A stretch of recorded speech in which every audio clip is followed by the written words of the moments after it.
The Business Council of Australia is calling for the federal government to create a $10 billion fund to boost housing supply. They hope this fund could incentivise states to fast-track approvals for development. Joining me now is Business Council of Australia Chief Executive Bran Black. Bran, great to see you. So what is it exactly that the BCA is proposing here, and is the government listening? Well, Laura, thanks so much for having me on the show. What we're proposing is a whole series of recommendations in our report that add to supply, but we know that delivering on those recommendations is difficult.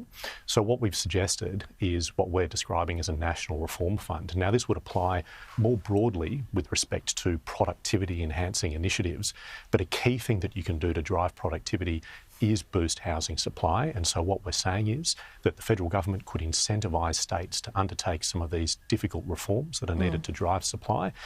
This is a similar approach to that which we've seen in the late 90s and early 2000s with competition payments. That was $5 billion paid then, and that's delivered about $60 billion each and every year in uplift to our GDP. We want to see something similar here. There's already incentive from the federal government for the states for every home that they build. Are you saying that's not enough or it's not working? How would this work in concert?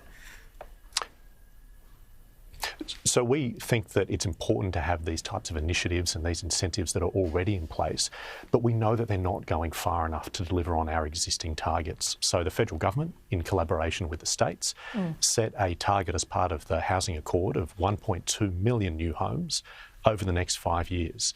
What that translates into is 9 homes per 1,000 people each and every year.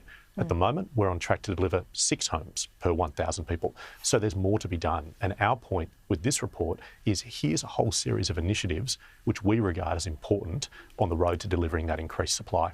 It must be really frustrating for you, Bran, when you look at the politics of all of this as well. Whilst what the government has got in the Senate at the moment isn't perfect, but you have, a lot of politics at play when you've got the Teals and some of the Liberals in places around Sydney that are opposing higher density around transport hubs. You also have the Liberals at a federal level blocking build-to-rent schemes. What do you say to them? Well, we think it's important to support initiatives that are going to deliver more supply. Now, I do note that some of the initiatives that you mentioned are demand-side initiatives. Yeah. Our report is fairly and squarely focused on supply. But one thing that I just note in this regard is that if you look at some of the initiatives that we've referenced in our report, a lot of these are initiatives that are already being rolled out across different jurisdictions throughout Australia. So Queensland's concierge system, New South Wales' approach to transparent data on council approvals, the consolidated approach to zoning that South Australia has, and WA's approach to setting thresholds for state significant development. And those are just examples. If we were to harmonise just those things across the Commonwealth, things that are already being done, we'd see significant change in terms of the delivery of supply. And what about the supply chain issues? If you've tried to build a home or renovate a home over the last couple of years or months, the costs seem to go up significantly, almost on a quarterly basis. What is the BCA's proposal around that? Well, there are so many different factors that are coming into play in that regard. We know that when our members who are home builders talk about the different issues at play, they're talking about, as you say, supply with respect to labour, supply with respect to building materials, the cost of debt and so forth.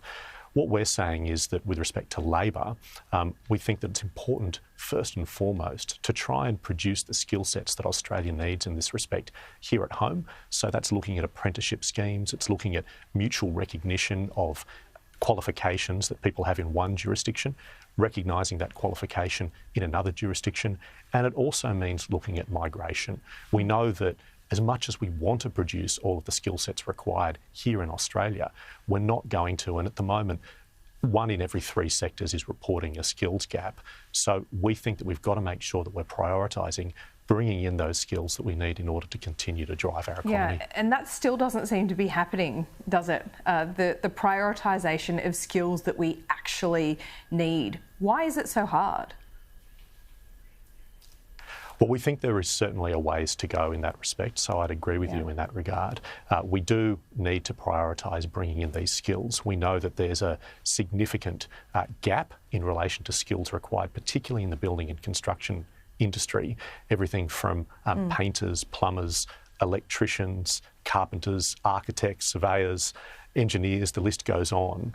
We do need to make sure that we've got a means by which we can focus on, as I say, really pinpointing the skills that we can try and develop here in Australia, but also fast-tracking, wherever we can, opportunities for skilled migration in those key areas. Yeah, look, the states are doing some of the heavy lifting. I remember when I was in South Australia with you, Peter Malinauskas was really frustrated with the rezoning issue and freeing up land for housing. You have New South Wales certainly trying to lead the way on planning reforms. Today, Jacinta Allen making announcements around stamp duty.